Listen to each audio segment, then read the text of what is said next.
देवियों और सज्जनों, जगदीश सोशल मीडिया नेटवर्क में आप सभी का दिल से स्वागत। प्रतिदिन के अनुसार प्रस्तुत करते हैं स्वामी वासुदेवानंद जी सरस्वती इनके अमृतमय वाणी द्वारा विष्णु सहस्त्र नाम प्रवचन। प्रथम नमन आपको। जय गुरुदेव। श्री विष्णु सहस्त्रनाम ज्ञान यज्ञ प्रवचन क्रमांक 386, श्लोक क्रमांक 53 और नाम क्रमांक 370।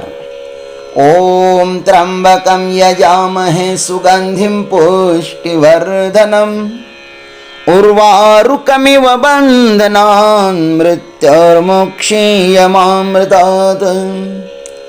सदाशिवसमारम्भान् शङ्कराचार्यमध्यमाम् अस्मदाचार्यपर्यन्तां वन्दे गुरुपरम्पराम्।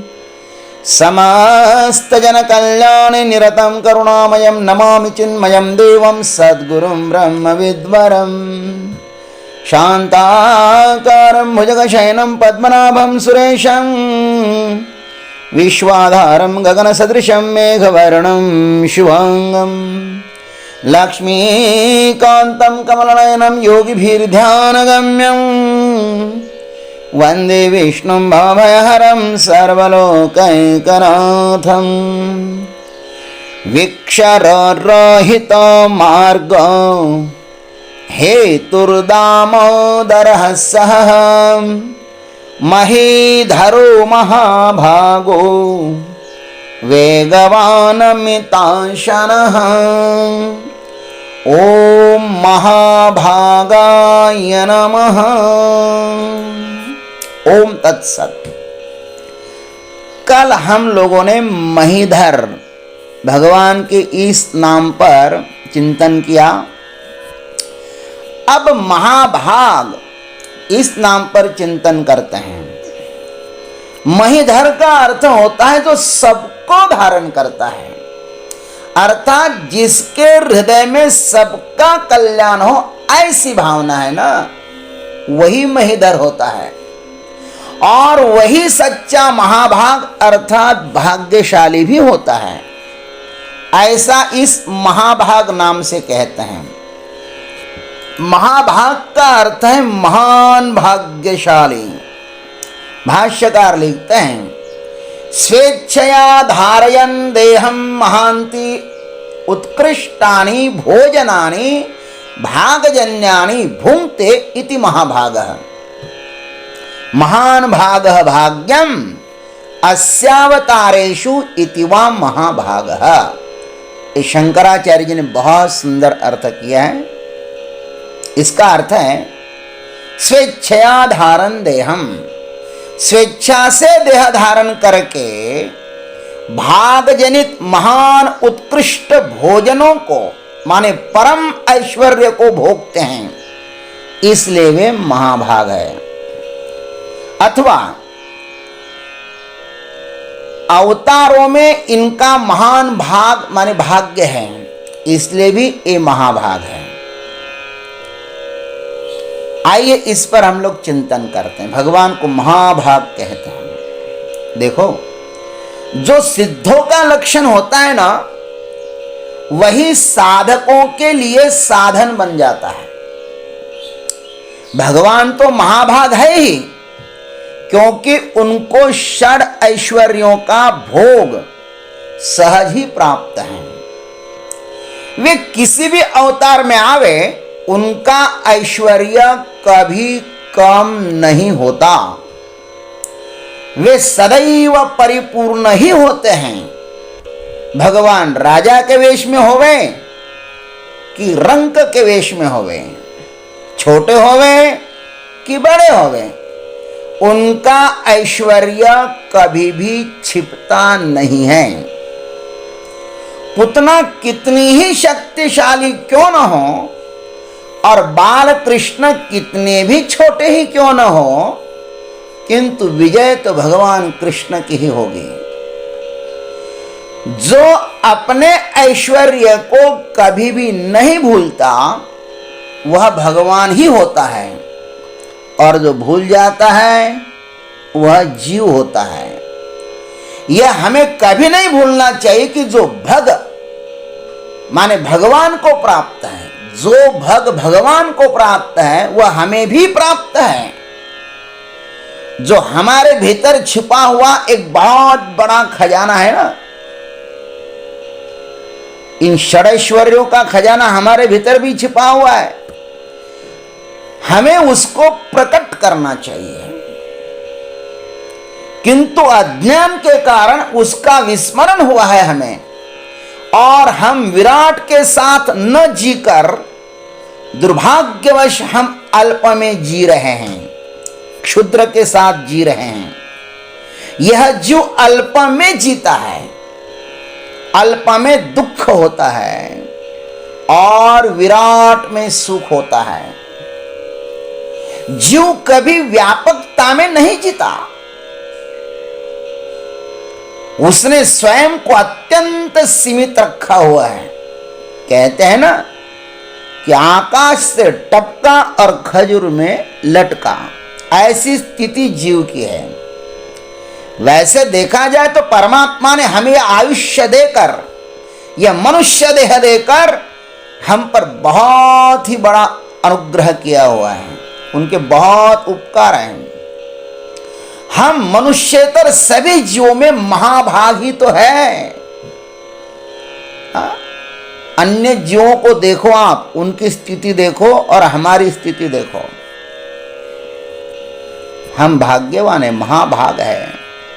ऐसा समझिए कि भगवान ने अपने जैसा हमें सब कुछ दे के रखा है। यश दिया, श्री दी, औदार्य दिया, ज्ञान दिया, वैराग्य दिया, ऐश्वर्य दिया। क्या है षड ऐश्वर्य हमारे पास नहीं है? अरे श्रुति देवी ने कहा है, द्वा सुपर्णा सयुजा सखाया समानम वृक्षम परिषस्व जात। एक साथ रहने वाले तथा परस्पर सखा भाव रखने वाले दो पक्षी, जीवात्मा और परमात्मा, एक ही वृक्ष का माने शरीर का आश्रय लेकर रहते हैं। देखो, सागर बूंद नहीं हो सकता, यह त्रिवार सत्य है कि सागर कभी बूंद नहीं हो सकता, किंतु बूंद तो सागर हो सकता है ना। परमात्मा जीव भले ही ना हो, उन्होंने कहा भी है, न त्वहम तेषु ते मयि, मैं उनमें नहीं हूं और वे मेरे में नहीं हैं, किंतु जीव परमात्मा में स्वयं को समा सकता है। यह उनकी ही घोषणा है। सर्वधर्मान परित्यज्य मामेकं शरणं व्रज। हम अपना सब कुछ अल्पत्व उनको समर्पित करेंगे तो वह हमें समस्त उपाधियों से मुक्त करेंगे। सागर तो चाहता ही है कि बूंद मुझ में मिल जाए। बूंद सागर में मिलते ही वह समस्त उपाधियों से मुक्त होकर अंत में सागर ही हो जाता है। कितना महान भाग्यवान है वो बूंद जो सागर में समा गया हो। हम यदि माने तो वह बूंद हम ही है। श्रुति माता ने स्वयं ही कहा है, आस्ते भग आसीनस्य ऊर्ध्वं तिष्ठति तिष्ठतः शेते निपद्यमानस्य चराति चरतो भगः। ऐतरेय शतपथ ब्राह्मण में बात आई है, महाभारत में भी ये भगवान ने बताया है। जो स्वयं बैठता है, जो स्वयं बैठता है उसका भाग्य भी बैठ जाता है, और जो उठ खड़ा हो जाता है ना तो उसका भाग्य भी खड़ा हो जाता है। जो सोता रहता है उसका भाग्य भी सोता रहता है, और जो चलता रहता है उसका भाग्य भी गतिमान हो जाता है। ऐसा इंद्र ने हरिश्चंद्र के पुत्र रोहित को कहा था। हम यदि कहें कि मैं षडगुण ऐश्वर्य संपन्न हूं तो वे षडगुण हमारे पास अवश्य ही आएंगे। ये षडगुण ऐश्वर्य बाहर से ही आना चाहिए, ऐसा कोई नियम नहीं है। या अपने भीतर भी प्रकट हो सकते हैं। हमारे सिद्ध महापुरुषों के पास ये सब ऐश्वर्य है महाराज। हमने तो प्रत्यक्ष अनुभव किया है। मैंने तो अपने गुरुदेव स्वामी चिन्मयानंद में प्रत्यक्ष ही देखा है। वे यदा कदा सिद्धबाड़ी में, हिमाचल प्रदेश में हमारा गुरुकुल है सिद्धबाड़ी में, वहां पे चिन्मय सांदीपनि आश्रम जहां पर हम पढ़े हैं, अध्ययन किया है, वहां पर जब हमारे गुरुदेव आते थे तो साल में एक बार तो अवश्य आते ही थे। तो हम सभी लोगों के लिए दीपावली जैसा आनंद होता था।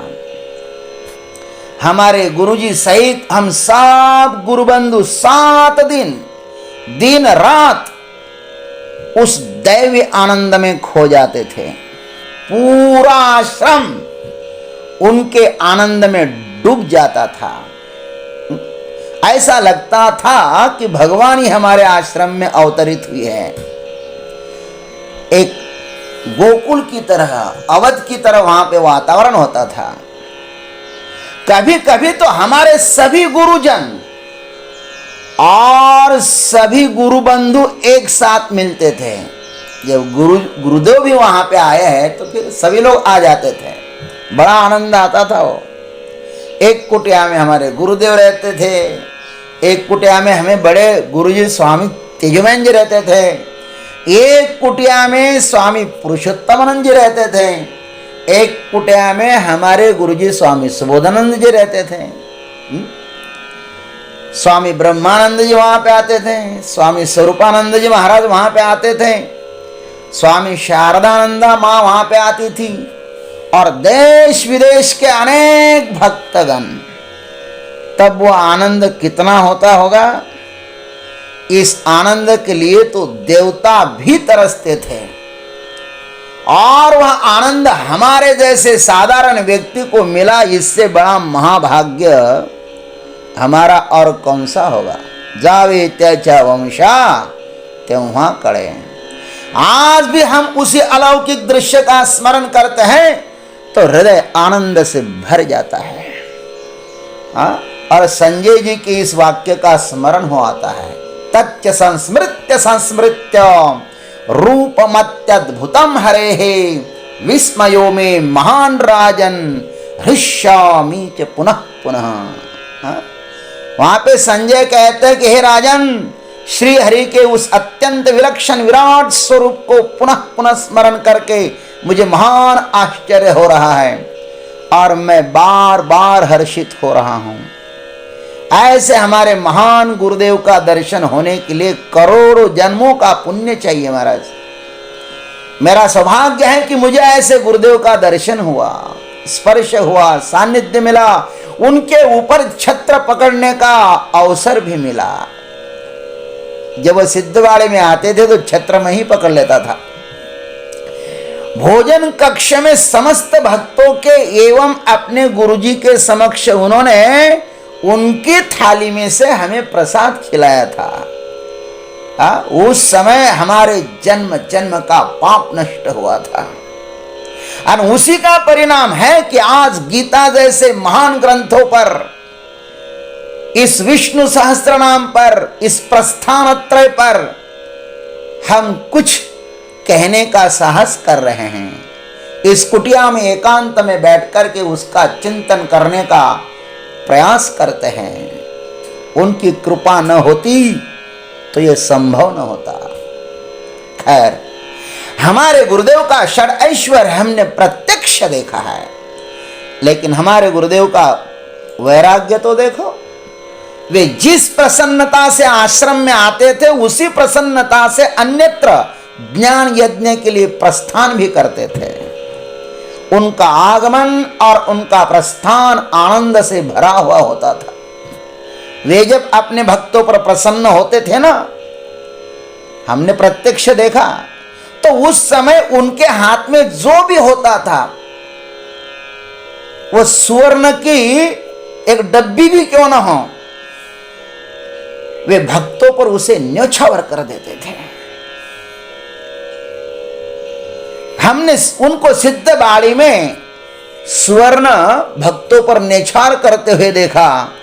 और मुंबई में जब उनका तुलाभार हुआ था ना, स्वर्ण का तुलाभार हुआ था, स्वर्ण से हमारे उनके भक्त लोगों ने उनको तौला था, तो उन्होंने उस समय अपने भक्तों पर स्वर्ण की और एवं रुपयों की वर्षा की थी महाराज।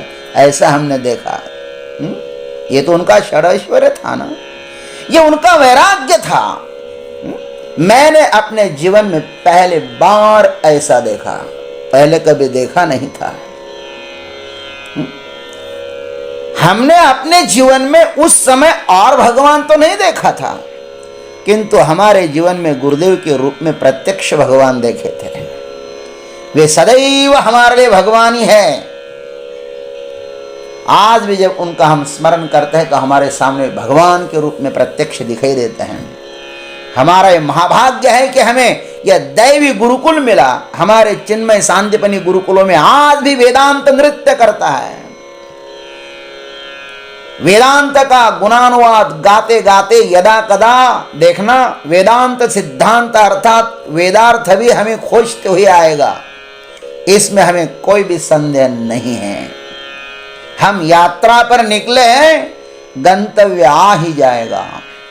भगवान ने हमें आश्वासन दिया है, न मे भक्तः प्रणश्यति। हमारे गुरुदेव आशीर्वाद के रूप में सदैव हमारे साथ में हैं। वे हमारी सदैव रक्षा करते हैं। हमारे गुरुदेव का सानिध्य जब से हमें प्राप्त हुआ है, तब से आज तक हमारे पास कभी दुख आया ही नहीं।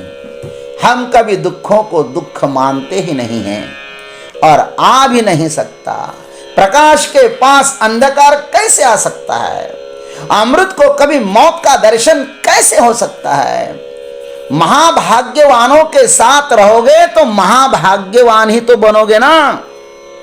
ब्रह्मनिष्ठों के साथ रहोगे तो ब्रह्मनिष्ठ ही बनोगे, और ब्रह्मनिष्ठों के साथ रहोगे तो ब्रह्मनिष्ठ बनोगे। अतः निश्चय कर लो और सदैव महाभाग के सानिध्य में ही रहो। विराट के साथ रहो, क्षुद्र के साथ मत रहना। महाकाल के सानिध्य में रहने वाला कभी काल का ग्रास नहीं बन सकता। अकाल मृत्यु वह मरे जो कर्म करे चांडाल का, काल उसका क्या करे जो भक्त हो महाकाल का। जय जय महाकाल, जय गुरुदेव, जय जगदीश्वर, जय जय महाकाल। अभी आप सुन रहे थे स्वामी वासुदेवानंद जी सरस्वती इनके अमृतमय वाणी द्वारा विष्णु सहस्त्र नाम ज्ञान यज्ञ प्रवचन का अगला भाग लेकर कल सुबह फिर उपस्थित होंगे। हरिओम।